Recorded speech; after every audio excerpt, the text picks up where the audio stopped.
The 52nd floor. A maintenance worker in a Navy work uniform standing in the most powerful corner office in Chicago. Dorothy Howell hadn't summoned anyone up here in 4 years. Not like this. Not with that look. The one that said she was barely holding the pieces together. "Why does your daughter call me Mom?" The question cut through the glass and steel like a fault line. The whole building had heard it by now. Maintenance crew whispering in the basement, executives exchanging glances by the elevators. A 6-year-old girl in mismatched clothes and tangled hair, clutching a gray elephant, shouting, "Mom, you came back," across the parking garage when Dorothy Howell walked past.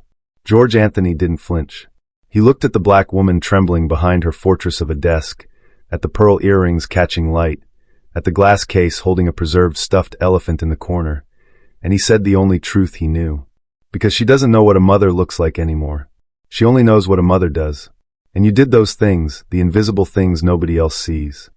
Dorothy Howell, the woman who had built a $3.2 billion empire from nothing and lost everything that mattered, couldn't find a single word.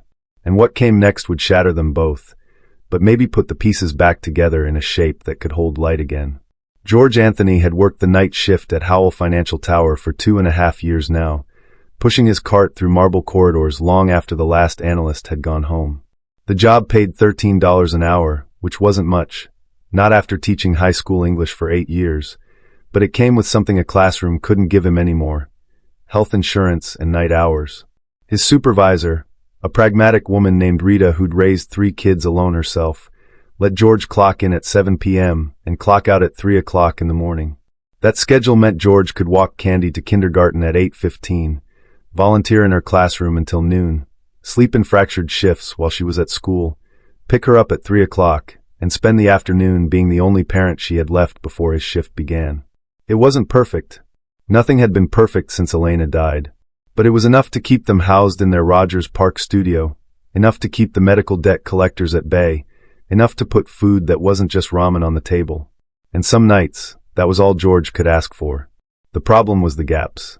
Candy's babysitter, a retired nurse named Mrs. Kowalski, who lived on the 2nd floor and remembered Elena from the building's hallways, had been reliable for 18 months straight. Then her son in Milwaukee needed surgery, and suddenly George found himself staring at a calendar full of holes that could swallow them both. He tried everything: the building's other tenants, the church's evening program, even a teenager from Candy's school who swore she was super responsible. None of it worked. The neighbors had their own struggles. The church program ended at 6 o'clock. The teenager showed up late twice, then stopped showing up at all.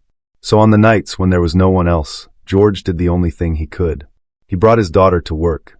The basement of Howell Financial Tower had a storage closet next to the heating system, a cramped space filled with outdated filing cabinets and forgotten office furniture from the building's 1990s renovation. George had dragged a small love seat in there months ago, the kind with faded floral cushions and the faint smell of old paper. Candy called it her castle.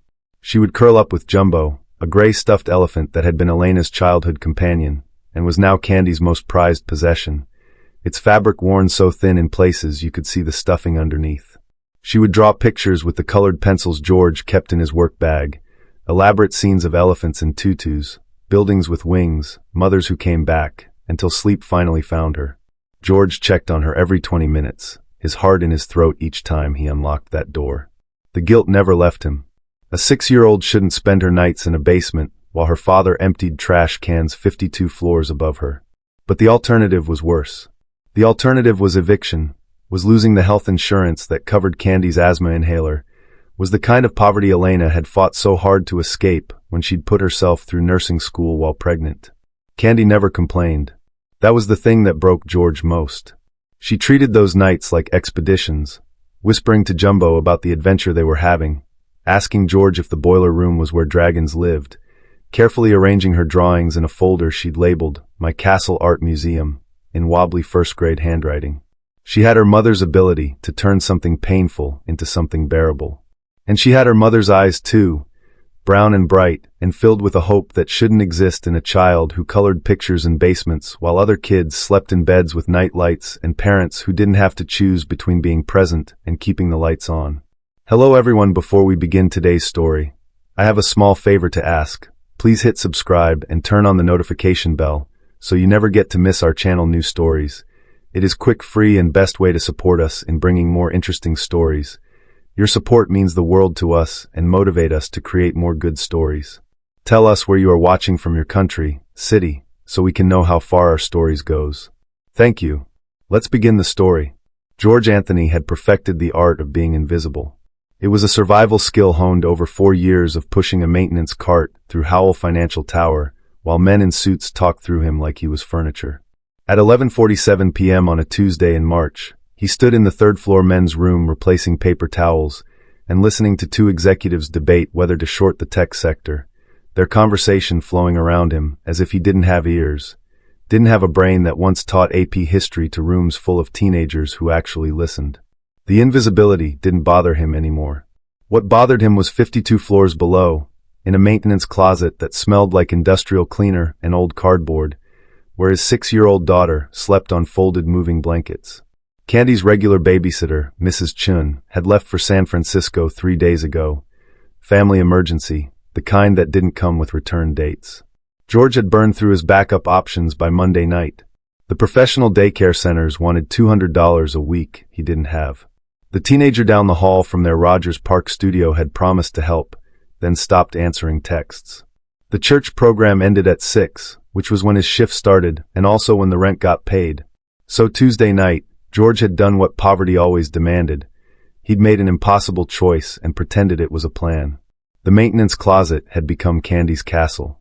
That's what she called it anyway, whispering to Jumbo, her gray stuffed elephant with the threadbare trunk and one eye hanging by a thread, about the adventures they were having in the basement kingdom. George had arranged the space as carefully as his shame would allow. Moving blankets folded into a makeshift bed, her coloring books stacked against the wall, her pink backpack serving as a pillow. The backpack was too small for her now, first-grade textbooks barely fitting inside, but Candy refused to give it up. Elena had bought it the week before she died, stitched Candy's name into the fabric in her careful handwriting. Candy girl, be brave, be kind, be you. George checked his watch. 30 minutes since his last visit. He abandoned the paper towels and headed for the service elevator, his chest tight with the same fear that never left him. What if someone finds her? What if she's scared? What if this is the night child services shows up and takes away the only thing Elena left him that still breathed? The closet door opened to reveal Candy exactly where he'd left her, curled on her side with Jumbo tucked under her chin, a half-finished drawing on the floor beside her, 2 stick figures holding hands, and a third figure sketched in faint pencil outline, empty. Unfinished. She'd been drawing that same picture for weeks now, ever since her kindergarten teacher assigned the Draw Your Family project. 2 figures were always complete, Daddy in his Navy work uniform, Candy in her too small pink backpack. The third figure was always just a ghost, a suggestion, a shape waiting to be filled in. Her teacher had called him about it. Candy told me she's still looking for her. The woman had said gently, like George didn't already know his daughter was searching for something he couldn't give her. Last week, Candy had asked him the question that split him open. Daddy, what does a mama do?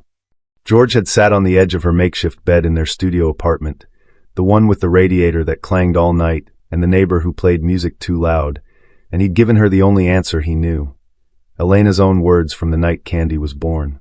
A mother is someone who sees you even when you're invisible, who remembers the small things others forget, who shows up when it's hard, who makes you feel safe enough to be afraid.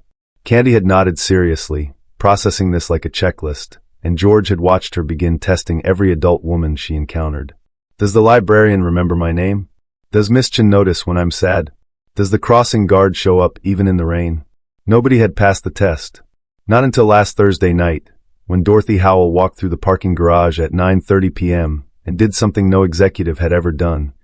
She'd stopped, looked down at the small girl with tangled hair sitting on a bench by the maintenance entrance, and she'd asked, "Are you okay?"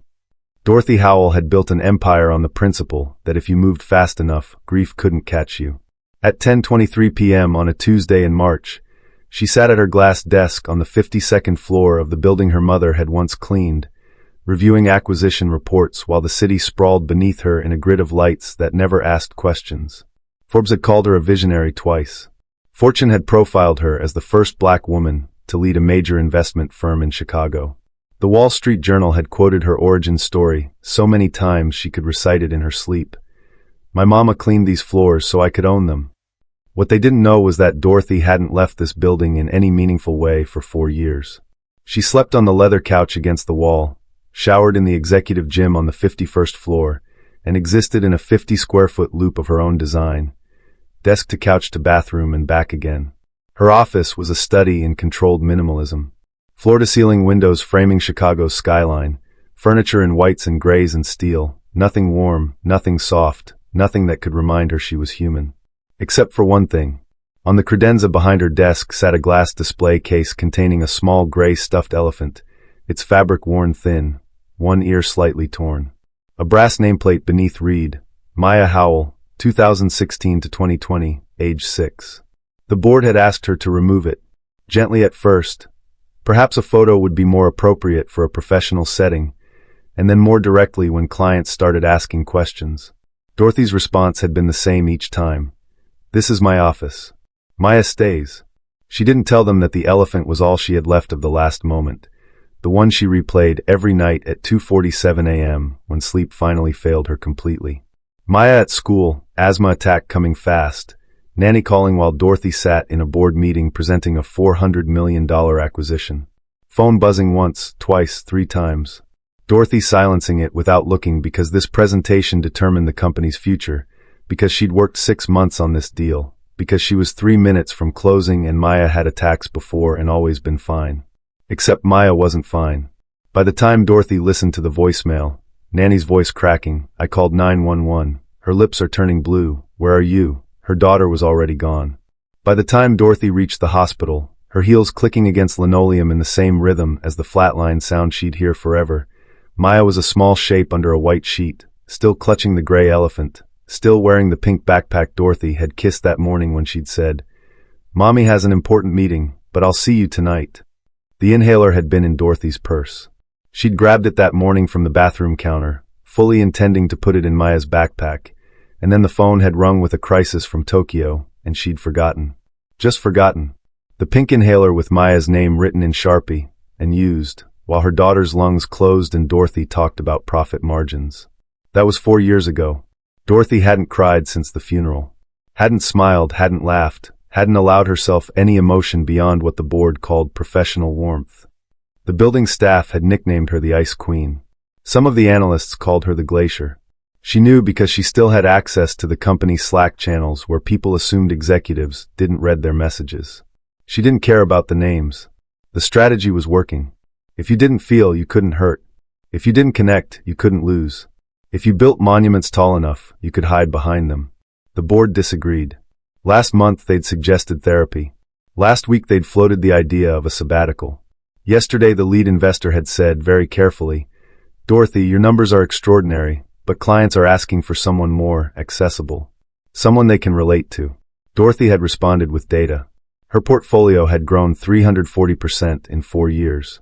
Client retention was at 96%. Profit margins exceeded projections in 11 consecutive quarters.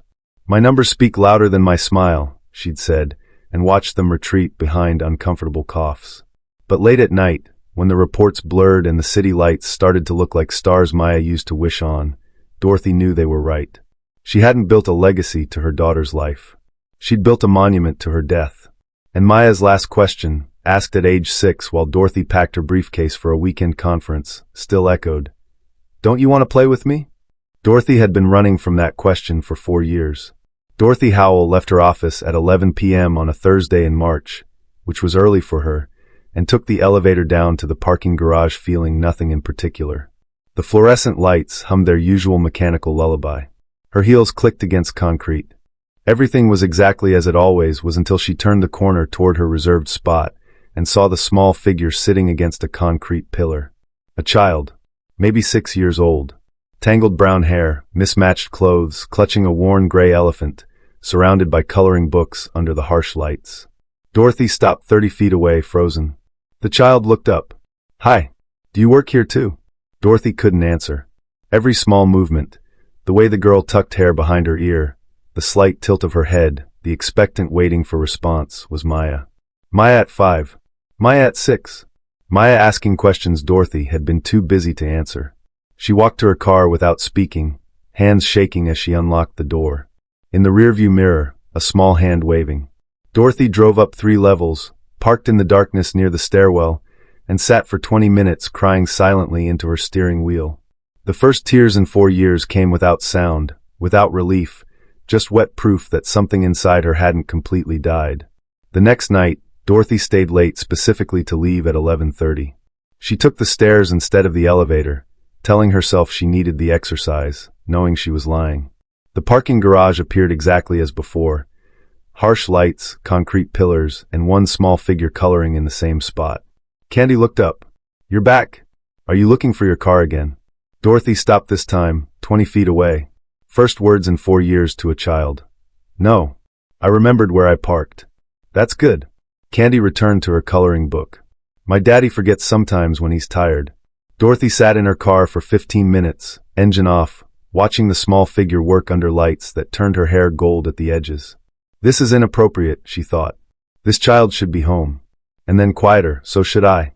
By night 5, Dorothy had established a pattern she didn't want to examine.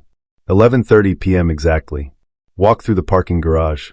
Slow near the pillar. Don't stop. Candy waved every time. "Bye, tall lady." That night the building's power flickered. Maintenance doing electrical work. The garage plunged into darkness for 7 seconds, and Dorothy heard crying from where the small figure had been. She stood frozen 20 feet away, hearing Maya's cries from 4 years ago, from the hospital, from every nightmare since. When the lights returned, Candy was wiping tears with the heel of her hand. Dorothy didn't approach, but she didn't leave until the crying stopped. Candy saw her standing there. "Were you scared too?" Dorothy heard herself say the truth. Yes. It was the first honest word she'd spoken in 4 years. Night 6 changed everything. Dorothy arrived at her designated 11:30 to find Candy running in circles, some game involving the elephant, shoelaces trailing behind her like ribbons. The fall happened fast, Candy tripping over the frayed laces, hitting concrete hard, both palms scraping, the sound of a child's pain cutting through the garage like a siren. Dorothy moved without thinking. 30 feet in seconds. Kneeling on the garage floor, in a suit worth $3,000. Candy looked up through tears. "My laces broke." Dorothy saw the shoelaces held together with desperate knots, frayed beyond repair. Saw the scraped palms, the cheap shoes, the pink backpack patched with duct tape. Saw Maya in every small detail, and this child who wasn't Maya all at once. The instinct from 4 years ago. "Let me see." She took Candy's small hands, examined the scrapes. "Nothing deep. You'll be okay. Can you tie them?" "My daddy's at work." Dorothy tied the laces carefully, slowly, deliberately. Knotted them 3 times to keep them secure. Then tugged once. Tugged twice. "Check twice, Mommy. Once is never enough for important things." Maya's voice. Maya's ritual. Maya's hands in hers doing this exact motion. Dorothy looked up and found Candy staring at her with something like recognition. "Are you a mama?" Dorothy couldn't breathe. Stood without answering. Walked to her car. Drove to level 5. Parked in darkness and finally allowed herself to think it. I was. Once. For 6 years. She didn't stop coming at 11:30. Night 7 she brought new shoelaces, still in packaging, left them near Candy without speaking. Candy called after her. "Thank you, tall lady." Night 8, a fresh coloring book, placed on the pillar without comment. Night 9, a box of crayons. 64 colors. Not the cheap 8-pack. The kind with specific names like periwinkle and burnt sienna. Candy waved every night. "You're nice even if you don't talk." Dorothy never stopped moving, never spoke, just left small offerings like prayers at an altar she didn't know she was building. When George found them, the laces, the books, the crayons, Candy explained simply, "The tall lady who ties shoes twice. She doesn't say much, but she sees me." And Candy, who'd been testing every adult against her daddy's definition of mother, began to notice. The tall lady saw her when everyone else walked past. The tall lady remembered Candy was here, showed up every night even when exhaustion carved shadows under her eyes. The tall lady had stayed during the scary darkness. This, Candy thought, watching Dorothy's expensive shoes click away into the night, is what a mama does. Dorothy Howell was running late on a Tuesday morning, which never happened.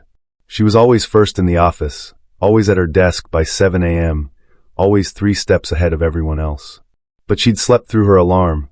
The first time in 4 years she'd actually slept instead of staring at the ceiling counting Maya's lost breaths. And now she was standing in a packed elevator at 8:47 a.m., surrounded by senior VPs and assistants with coffee and the smell of expensive cologne. She stood in the back corner, scrolling emails on her phone, when the elevator stopped at the basement level. That almost never happened. Maintenance used the freight elevator. But the doors opened and George Anthony stepped in with a small figure beside him, and Dorothy's entire world narrowed to the sound of a child's gasp. Mom, you came back. I knew you were real. Time stopped. Candy pushed through executive legs and designer briefcases and wrapped her arms around Dorothy's waist. The elevator went completely silent. 12 witnesses in business attire. Dorothy frozen with her hands in the air, unable to process, unable to breathe. George's voice mortified. Candy, no, that's not. But Candy was looking up at Dorothy with pure recognition. I told Daddy about you. How you see me and remember and show up. He said I must be imagining, but you're right here. The elevator reached the 23rd floor. Dorothy exited without a word, walking rapidly toward the stairwell, taking the stairs to the 52nd floor too, at a time in heels that weren't made for running. Behind her, the whispers exploded. By 9 a.m., the text chains had started. Dorothy knew because her assistant's phone kept buzzing on the desk outside her office, and even through the glass door she could hear the notification sounds multiplying like locusts. Did the Ice Queen just get called MOM by a janitor's kid? Dorothy Howell has a secret family? Plot twist of the century happening in real time. The executive floor assistants gathered at the coffee station. She's been different lately, leaving before midnight. I saw her smile last week. Smile. After 4 years. Maybe that's why. Secret family softened her. In the basement break room, the maintenance crew had their own version. Anthony's kid called the CO mom. You think they're? Man's been widowed for years. Maybe he's moving up. She's a billionaire. He's a janitor. Do the math. George overheard from the supply closet where he was checking on Candy, and the humiliation turned to fury in his chest. Dorothy sat at her desk at 9:30 a.m., staring at the glass case containing Maya's elephant.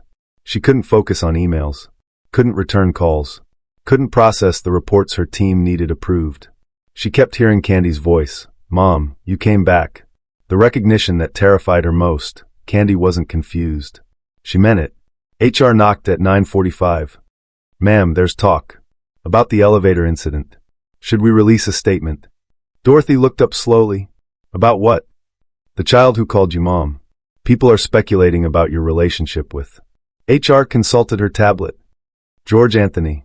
Maintenance worker. Widowed. 1 daughter, age 6. Candy. Dorothy felt something cold settle in her stomach. You pulled his file. Standard protocol for potential PR issues. Dorothy watched the empire machine she'd built turn its attention toward the one genuine thing that had happened in 4 years. She had 2 choices. Crush this before it grew, or let it break her open. Send him up. At 10:15 a.m., George's supervisor found him in the 3rd floor mechanical room. Boss wants you on 52. George straightened. 52nd floor? Why? The supervisor shrugged. Above my pay grade. But whatever you did, fix it. We can't afford to lose this contract. George realized then the elevator. Candy. Oh God. He left Candy with Rodriguez in the maintenance break room. Stay here. Do not move. Candy looked worried. Daddy, are you in trouble because of me? George knelt down, took her small hands. No, baby. I'm going to fix this. The elevator ride to the 52nd floor took 90 seconds.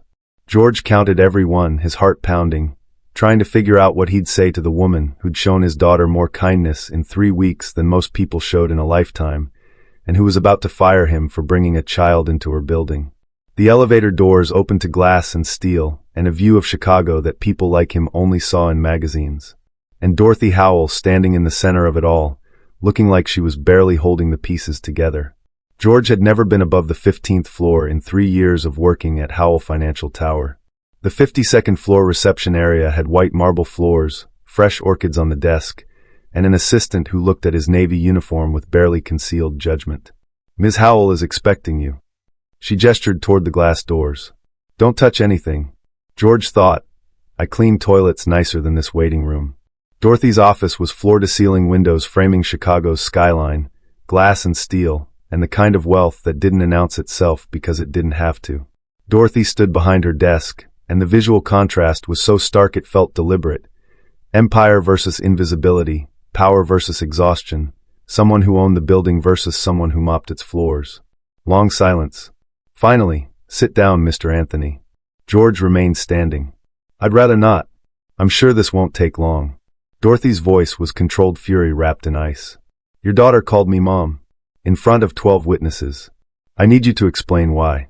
With respect, ma'am, I can't explain what's in a 6-year-old's head. Try. Dorothy leaned forward. Is this some kind of scheme? Are you coaching her? Because if you think you can manipulate your way to a promotion or a settlement. George interrupted, anger flooding his chest. A scheme? You think I'd use my daughter for money? I don't know what you'd do. I don't know you. Exactly. You don't know me. But you knew her enough to buy her crayons. Dorothy froze. Yeah, I know that was you, George continued. The shoelaces. The coloring book. The 64-color crayons. Candy told me about the tall lady who sees her. I was being courteous. No. George's voice was softer now, but certain. You were being a mother. The silence that followed felt like a bomb waiting to detonate. Dorothy's voice broke. I don't. That's not what I was doing. Then what were you doing? Showing up every night at 11:30 for 3 weeks? Kneeling on a parking garage floor to tie a kid's shoes? That's not courtesy. That's care. You're reading too much into. My daughter asks me every night what a mama does. You want to know what I tell her? Dorothy was silent, gripping the edge of her desk. A mother sees you even when you're invisible. A mother remembers the small things others forget. A mother shows up when it's hard. A mother makes you feel safe enough to be afraid. Each word landed like a stone. You did all of those things. So when Candy calls you Mom, she's not confused. She's right. I am not her mother. I know. I can't be anyone's mother. Why not? Because I already failed at it once. The confession escaped before Dorothy could stop it. She stood abruptly, turned toward the windows. This conversation is over. No. Not until you tell me why my daughter calling you Mom made you look terrified. Dorothy's back was still turned. Those shoes. The ones your daughter wears. Where did you get them? George was confused. Her pink backpack? My wife bought it before she died. Why? Not the backpack. The elephant. The gray one she carries. Jumbo. She's had it since she was 2. Why does this matter?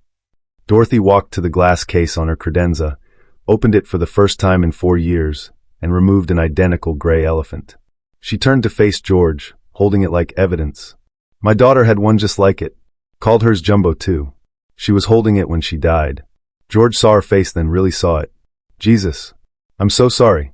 The tears came finally, for years of ice shattering. She was 6. Asthma attack at school. I was in a board meeting. I had her inhaler in my purse. I'd grabbed it that morning, but forgot to put it in her backpack. The nanny called. I ignored it. I thought it could wait. Dorothy collapsed into her chair. She died clutching Jumbo, and I was presenting a PowerPoint on third-quarter projections. George sat down without asking permission. My wife Elena died 4 years ago. Lupus. She was sick for months, and I didn't notice because I was working 2 jobs to keep us afloat. By the time doctors caught it, too late. Candy was 2. Dorothy looked up. 4 years?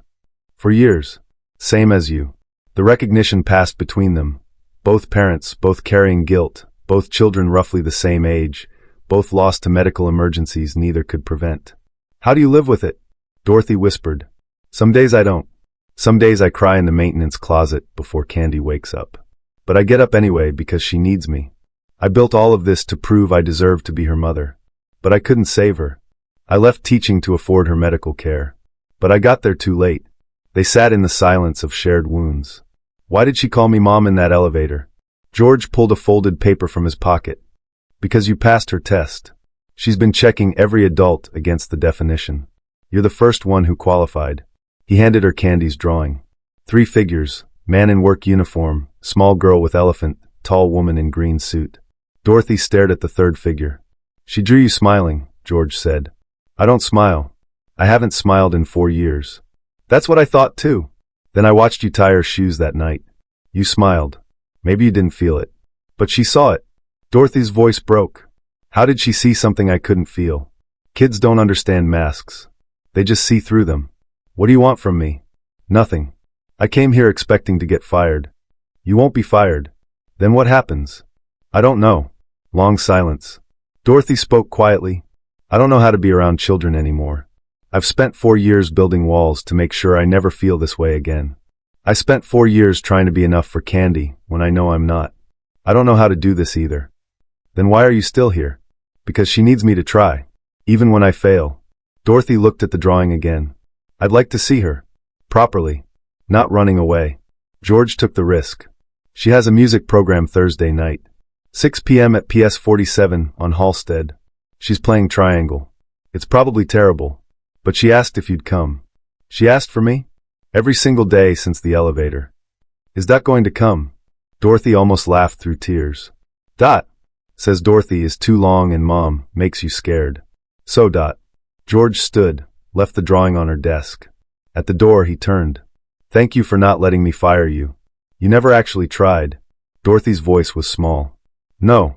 I suppose I didn't. After George left, Dorothy sat alone with the drawing. 3 figures holding hands. The third labeled in careful writing. Dot smiling. She emailed her assistant.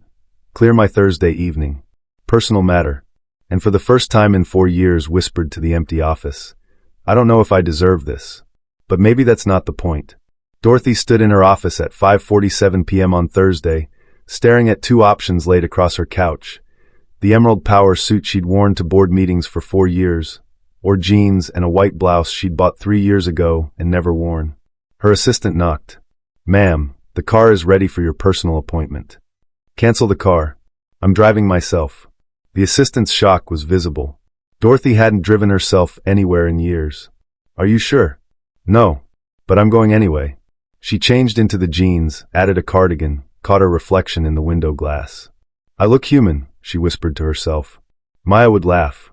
She left the office at 5:50 p.m., the earliest departure in 4 years. A board member in the hallway stopped mid-stride.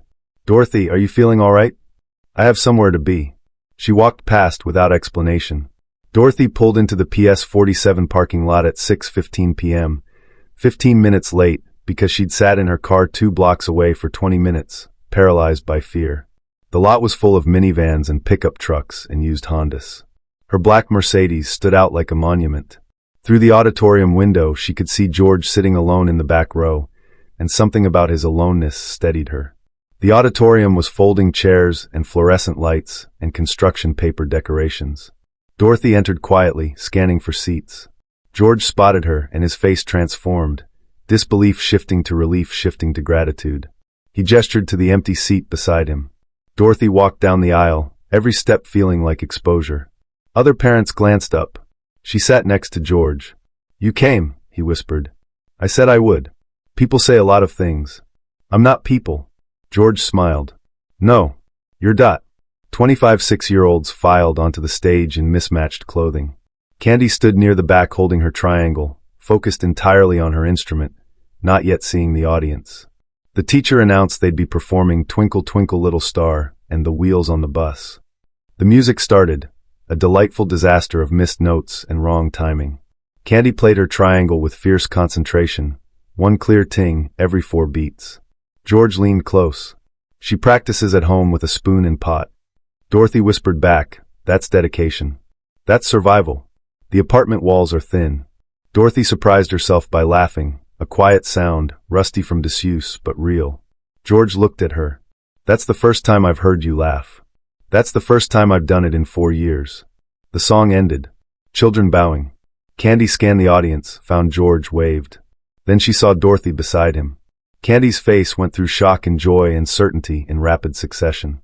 She dropped her triangle, it clattered across the stage, and ran off mid-bow. Candy, we're not finished, the teacher called, but Candy was already sprinting down the aisle. Dorothy stood without thinking. Candy crashed into her, wrapped her arms around Dorothy's waist. Dorothy's hands hovered in the air, same as the elevator, same as always. Candy looked up. You remembered. Daddy said you might forget, but you remembered. Dorothy's hands finally lowered to Candy's shoulders, light as questions, heavy as promises. I wouldn't forget. Do you want to come to the juice box party? It's after. In the cafeteria. Dorothy looked at George. He nodded. It's pizza and juice boxes. Very fancy. Dorothy told Candy, I'd like that. In the cafeteria with paper tablecloths and Domino's pizza, Candy pulled Dorothy to a table. Sit next to me and Daddy. One mother approached George. Your wife. No, just a friend. The mother glanced at Dorothy. She looks at Candy like family. Yeah, George said quietly. She does. Candy showed Dorothy her triangle. You have to hit it exactly right or it doesn't ring. Like this. Perfect ting. That's a good sound. Miss Peterson says I'm the best tinger in the class. Dorothy was serious. That's an important skill. Do you have important skills? I work with numbers. Like counting. Sort of. But with companies and money. Candy processed this. Are you rich? Candy, that's not polite, George started. Dorothy interrupted. Yes. I am. Like castle rich or just big house rich? Somewhere in between. Candy was thoughtful. Does it make you happy? Dorothy stopped cold. Nobody had asked her that in years. No. Not really. Then why do you do it? Because I'm good at it. And it keeps me busy. Daddy's good at fixing stuff. But he says the best part of his day is tucking me in. Candy looked at Dorothy with 6-year-old directness. What's the best part of your day? Dorothy couldn't answer because she hadn't had a best part in 4 years. Until tonight. This. Right now. This is the best part. Candy beamed. Mine too. At 8:15 p.m. in the emptying parking lot, Candy leaned through the window of George's old Ford truck. Dot, will you come again? Where? Anywhere. Just come back. Dorothy looked at George. We have breakfast on Sundays, he said. Nothing fancy. Scrambled eggs and toast. You're welcome to join. What time? 9. Rogers Park. I can text you the address. I don't have your number. They exchanged phones, entered numbers. Dorothy looked at her screen. George Anthony with a phone number. First personal contact in 4 years that wasn't business. No pressure, George said. If you can't make it, I'll be there. Promise? Candy asked. I promise. The truck pulled away, Candy waving through the back window. Bye. Dot. Don't forget. Dorothy stood in the parking lot alone, checking her phone. Sunday 9 a.m., address in Rogers Park. She got in her Mercedes and drove toward her empty penthouse. But this time, the emptiness felt temporary. Dorothy arrived at 9:03 a.m. on the first Sunday, standing outside a modest brick building in Rogers Park with a bag of bagels from the corner shop. The building was 6 units, George's on the second floor, and she'd driven past it twice before parking because fear had made her hands shake on the steering wheel. Candy answered the door in pajamas. You came. Daddy, Dot's here. George appeared from the kitchen, spatula in hand. Come in. Sorry about the mess. The apartment was everything Dorothy's penthouse wasn't. One bedroom that belonged to Candy, a living room with a pull-out couch where George slept, a tiny kitchen where 3 people was a crowd, a bathroom with a shower curtain Candy had drawn on with marker. Everything was clean but worn, thrift store furniture, mismatched dishes, Candy's drawings taped to every available wall. Dorothy saw how George lived. Every dollar stretched. Every choice made for Candy. Dot, do you like scrambled eggs? Candy asked. I do. Good, because that's what we have every week. Daddy makes them good. They ate at a small table, eggs, toast, the bagels Dorothy brought. Candy talked nonstop about school, triangle practice, her friend Marcus who eats glue. She doesn't stop talking when she's excited, George apologized. I like it, Dorothy said. My house is quiet. Why? Because I live alone. Candy was thoughtful. That's sad. You should get a roommate. Maybe I should. George caught her eye across the table, small smile of understanding. By week 3, Dorothy was asking what Candy liked. The answer was chocolate chip pancakes. Week 4, Dorothy arrived with pancake mix. George tried to refuse. You don't have to bring food, but Dorothy was firm. I know. I want to. Week 5, Candy asked Dorothy to do her hair like yours. Dorothy fumbled through sectioning and braiding, fingers uncertain, while Candy sat patient. It's okay, Dot. Daddy's not good at hair either. Week 6, Dorothy cried at the apartment for the first time. Candy had shown her a drawing labeled My Family, with 3 figures holding hands. George made tea without comment, giving her space. Week 7 brought professional art supplies. Week 8, they watched cartoons and ate cereal on the couch and didn't talk about anything heavy at all. The rhythm was building, showing up, being present, not performing. By month 3, the name had settled. Mom felt wrong. That was someone else. Dorothy was too formal. Miss Dorothy too teacher-like. Dot was simple, clear, uniquely theirs. The first time Candy said it naturally. Dot, can you pass the syrup? Dorothy felt the name like a gift. Not replacement. Not role. Just recognition. By month 5, Dorothy was staying until 4 p.m. some Sundays. One afternoon, Candy napped on the couch after a park trip, and Dorothy helped George with dishes. "Can I ask you something?" George said. "Yes." "Why do you keep coming back?" Dorothy was honest. "Because when I'm here, I remember what it feels like to matter to someone. Not for what I can do or build or sign. Just for being here. You matter to her. You know that, right? I'm starting to.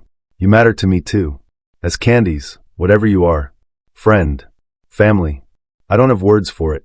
Neither do I. But I don't think we need them yet." By month 6, Dorothy was leaving work at 5:30 p.m. on Fridays. Her assistant noticed. "You seem different, Ms. Howell." "Different how?" "Lighter. Like you're not carrying the building on your back anymore." Dorothy smiled. "Maybe I'm learning to share the weight." She opened Maya's glass case sometimes now, talked to the elephant. "I think you'd like her, Maya. She plays triangle like you played recorder, loudly and with complete confidence." By month 8, Dorothy had a drawer at George's apartment. Candy had sleepovers at the penthouse. It's like a hotel, but Dot lives there. The first time George saw Dorothy's home, he was shocked by the emptiness, the preservation, the wealth. "This place is beautiful," he said. "It's a museum. Your apartment is a home. You're welcome in at any time." "I know. That's why I keep coming back." The Sunday ritual was established now. 9 a.m. arrival, Dorothy had her own key. Breakfast rotation depending on mood and energy. Park if weather was nice, board games if not. Lunch together. Afternoon activities chosen by Candy, usually art, sometimes baking, occasionally science experiments from library books.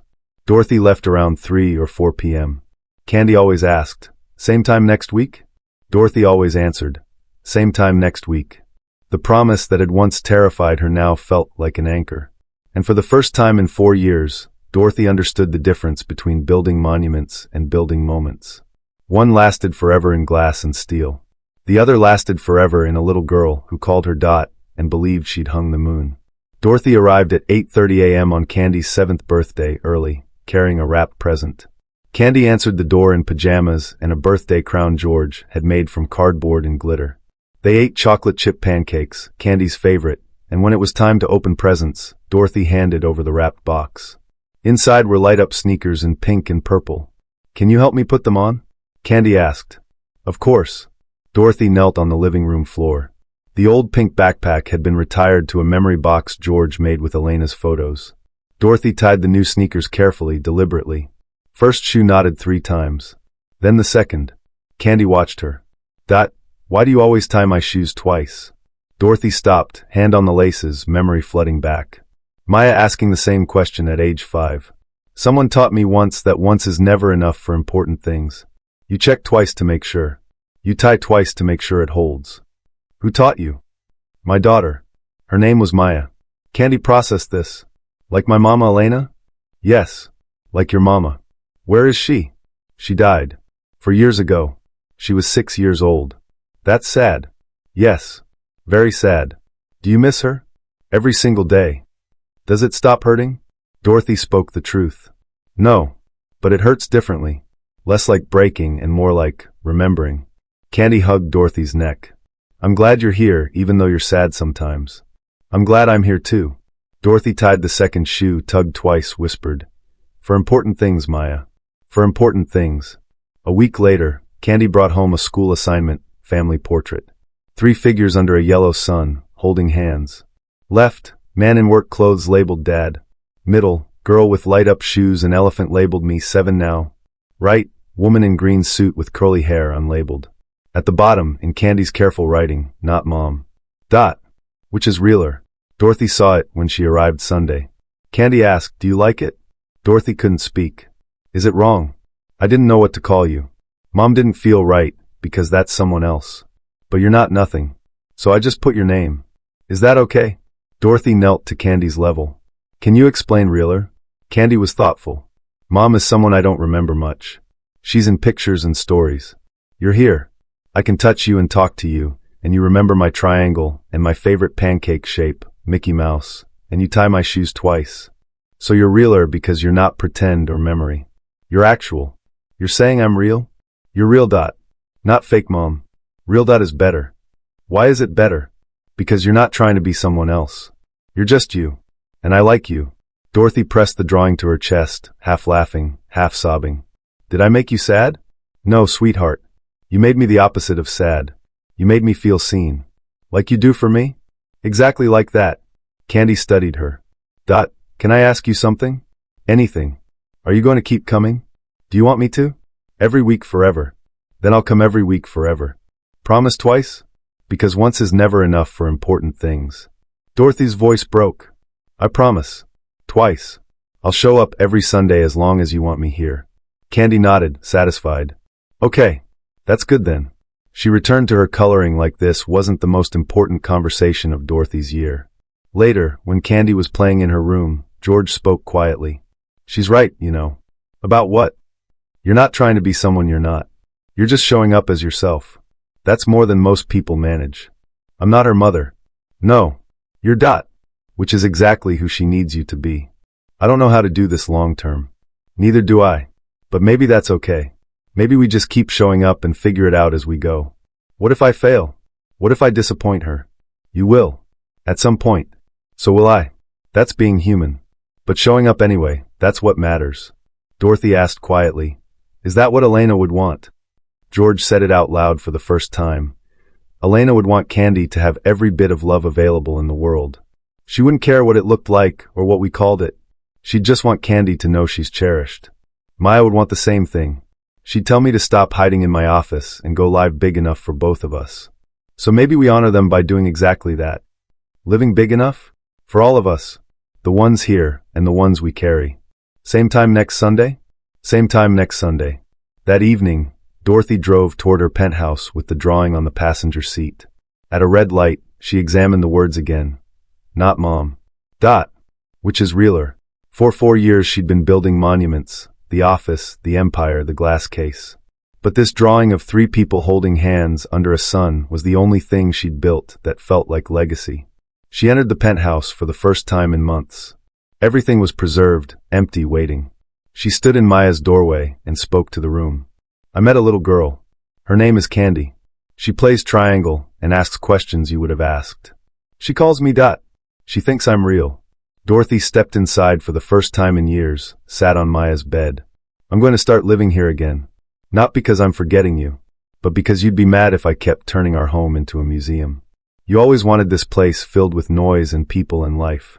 So I'm going to try. She placed Maya's elephant on the bed beside her. I love you. I will always love you. But I'm going to try to love other things too. Like Sunday morning pancakes and triangle concerts and a little girl who sees me even when I can't see myself. That night, Dorothy slept in her own bed for the first time in 4 years. She dreamed of Maya and Candy playing together. When she woke, the crushing weight was gone. Still grief. Still missing. Still ache. But also something else. Hope. Dorothy arrived at 8:45 a.m. 3 months later, using her own key, not knocking. She found George and Candy making pancakes in the tiny kitchen. Dot, you're late. Dorothy laughed. I'm 15 minutes early. But I've been waiting forever. Then I better make it worth the wait. Dorothy pulled out a small wrapped box. Candy's eyes widened. It's not my birthday. I know, but I saw this and thought of you. Inside was a silver triangle pendant on a delicate chain. Candy gasped. It's my instrument. Now you can carry it with you. For important things. Candy looked up, understanding. Like you carry Maya? Exactly like that. I'm never taking it off. Candy put it on immediately, running to the bathroom mirror. George spoke quietly. Thank you. You didn't have to. I know. I wanted to. Over pancakes, Candy asked suddenly. Dot, why don't you live with us? George choked on his coffee. What? Dorothy said. You're here every week. You have a drawer. You know where the forks are. Why don't you just stay? Because I have my own home. But you said it's empty. I did. But I'm working on that. I'm trying to make it feel like home again. Is it working? Dorothy was honest. Sometimes. It's easier when I have somewhere to come to. Like here. So we're helping you? More than you know. Candy was satisfied. Good. That's fair. You help us too. George asked, how does that help us? She makes Dad smile more. And she sees me even when I'm invisible. And she remembers the small stuff like how I like my pancakes Mickey-shaped and that I hate orange juice with pulp. You notice a lot, Dorothy said. I learned from the best. Candy pointed at Dorothy, then George. You both taught me. Now I see people too. That afternoon at the park, Candy pumped her legs on the swing while George and Dorothy sat on the bench. I went back to Maya's grave last week, Dorothy said. First time in a year. How was it? Different. I used to go and apologize. This time I just talked to her. Told her about Candy and the triangle and Sunday pancakes. Told her I was trying to live big enough for both of us. What do you think she'd say? She'd probably tell me I'm still working too much, and that I should learn to make something besides scrambled eggs. George laughed. Elena would say the same thing to me. I'd teach Candy to ride a bike without training wheels to the list. We're doing okay though, aren't we? Even though we're fumbling? We're doing better than okay. We're showing up. Is that enough? Asked Candy. They watched her swing higher, shouting, "Watch me, Dot. Watch me, Dad. You're watching. Both of you." Dorothy spoke softly. I think that might be the whole point. Just watching. Just being here. Sounds simple. The best things usually are. Monday morning, Dorothy sat at her desk at 7:30 a.m. The glass case with Maya's elephant now had company, Candy's kindergarten drawing taped to the wall beside it. Her assistant entered. "Ma'am, the board is ready. Tell them I'll be there in 5 minutes." Dorothy looked at both items, Maya's elephant, Candy's drawing, and spoke quietly. "I'm not choosing between you. I'm choosing both. I'm choosing all of it." She presented Q4 projections to the board, then ended with, "Before we adjourn, I want to announce I'll be implementing a new policy. Company-wide childcare support for all employees. No parent should have to choose between their job and their child's well-being." A board member asked, "What brought this on?" "Personal experience, and the recognition that we can build empires and still make space for humanity." She walked out without waiting for approval. They'd approve it anyway. She owned 60% of the company. 1 year later, Dorothy arrived to find a banner. 1 year of DOT. "Has it really been a year?" she asked. 52 Sundays, George said. "Give or take." "We should celebrate," Candy exclaimed. "What do you want to do?" "Stay exactly like this. Pancakes and cartoons? And you being here. That's the best part." Dorothy knelt to Candy's level. "It's my best part too." "Dot, can I tell you a secret?" "Always," Candy whispered. "When I draw my family now, I don't leave anyone empty anymore." No, because everyone who's supposed to be there is there. Even the people we carry? Especially them. Mama, Elena, and Maya, they're in the sky part of the picture. Watching. Making sure we're okay. Dorothy's tears came. That's a beautiful way to think about it. It's true though, right? They can see us. I think they can. And I think they're proud of us. For being a family? For finding each other. That evening, Dorothy drove home with leftover pancakes on the passenger seat and Candy's newest drawing on the dashboard. 4 figures now, 2 in the sky watching over. At a red light, she examined it, thinking about how a year ago she'd been frozen, building empires as shields, sleeping on her office couch. Now, Sunday morning pancakes, triangle concerts, a little girl who called her real, a man who let her help carry the weight, a home she was learning to live in again. The light turned green. Dorothy didn't move immediately. A car behind her honked.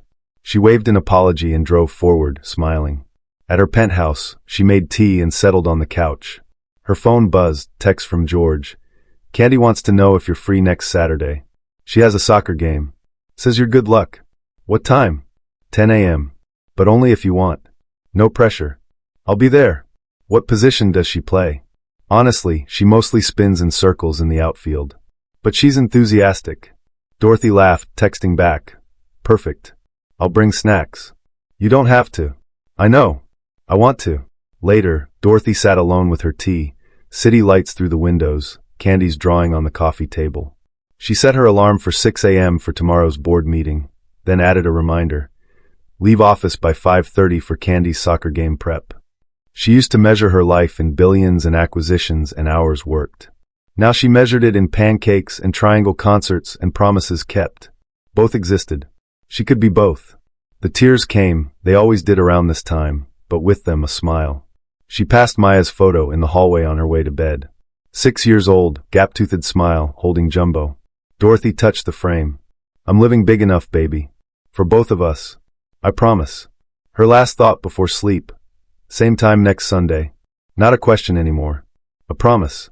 The most important kind. Dorothy Howell, who had built empires to outrun grief, finally understood. Showing up to a small apartment in Rogers Park every Sunday morning wasn't running from anything.